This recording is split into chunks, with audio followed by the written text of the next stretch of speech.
Hey guys, happy Tano Tuesday. I hope everyone has seen Ahsoka at this point and has had a chance to enjoy that. Definitely a great day for Star Wars fans. So it's currently 11 o'clock on Tuesday night as I'm recording this, and I've just sat down and watched both episodes of Ahsoka, and I am a very happy Star Wars fan tonight. I've got my Ahsoka Tano cup in hand that I just bought this weekend, and I'm ready to break down these two episodes. So let's hop in. First of all, like I said, this is a great day for Star Wars fans. This show has been very much anticipated. Lots of great trailers, lots of great teasers. The Rebels fans have been waiting for this for years, and I believe the first two episodes did not disappoint. There was the great theme of master and apprentice all throughout the first two episodes, whether it be between Baylan and Shin, whether it be between Ahsoka and Anakin being mentioned, and between Ahsoka and Sabine Wren. We get a lot of her story, or a lot of the tension, I guess, between Ahsoka and Sabine that has built up, and I think we're going to learn more about it as the show goes on. But they firmly laid that theme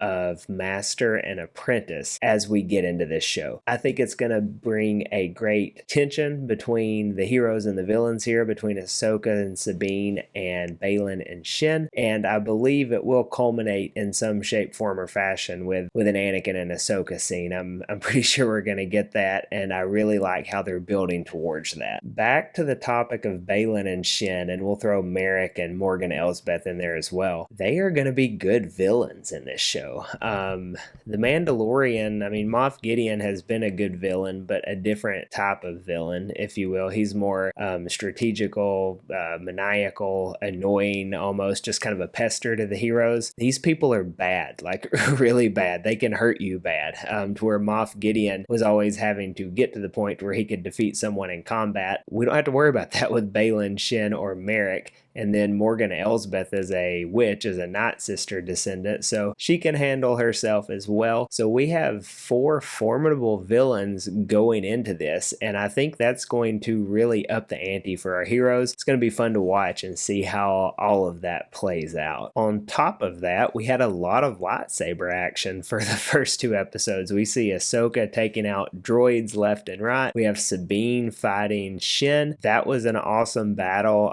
It looked great. This show has looked great every step of the way in these first two episodes. Not sure what the budget was on this. I know they spent a lot of money on Andor, and Andor looked amazing. I thought this looked just as good, so I would be interested to see those numbers. I'm sure someone knows, so you can throw that in the chat if you do know it. But the action scenes, the scenery in general looks really good on this show. I know the reports were that we were going to have more lightsaber fights in these first two episodes than maybe the whole sequel trilogy, and I thought that was maybe an exaggeration before the episode, but we had a lot of lightsaber fighting, so I can't really complain about that. I'm never going to complain about lightsabers in Star Wars. Star Wars is not exclusively about lightsabers, but it would be hard to have Star Wars without them. So it was great to see a couple of great lightsaber scenes in these first two episodes as well. Seeing all the Rebels in live action was also great. They did an excellent job casting for Hera and Sabine. I believe that these actresses are going to do a great job in this series. Seeing Chopper in live action was awesome. I was sitting there laughing at him when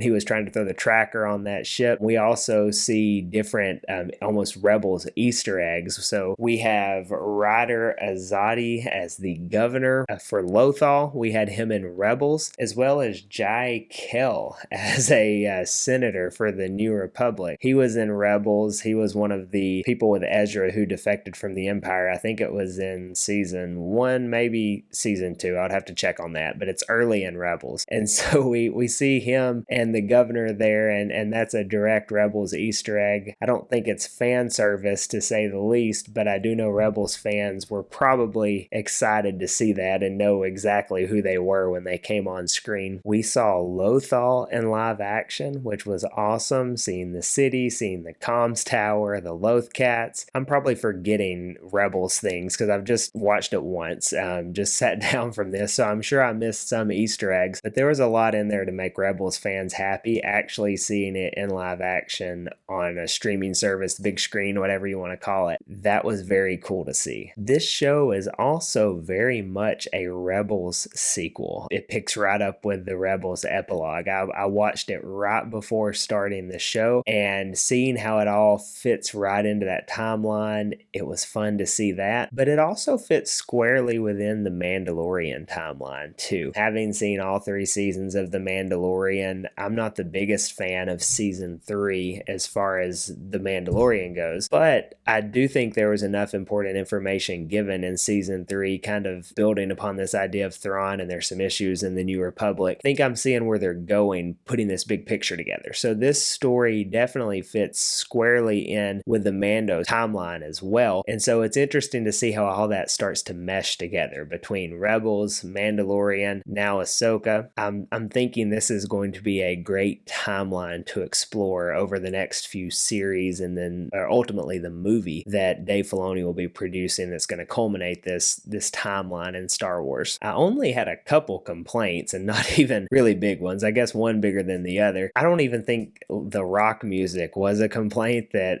when Sabine is riding her speeder bike away from the city in Lothal, it just seemed different as far as having rock music in Star Wars. I wasn't used to that, but I don't think that's a complaint. More so, I just thought that was interesting to hear something different. I think in the first season of Visions, there is one of the episodes where there's like a rock band on Tatooine or something like that. I'll have to look that back up, but that kind of reminded me of that. Either way, that's not a complaint. I just found that to be something interesting to be in Star Wars. This next one probably is a complaint. How many times can someone get stabbed and just be okay in this new version of Star Wars? Kenobi Reva gets stabbed at least twice. I try to forget how many times she gets stabbed and survived, but then we see Sabine Wren getting stabbed here. Maybe it was placed in a different spot. I don't know. She got stabbed in the stomach, and I just don't really know how many more people need to get stabbed before we go, hey, Qui-Gon probably should have lived. Up until Kenobi, if you got stabbed, that was pretty much it. I know Rey force heals Kylo Ren, so they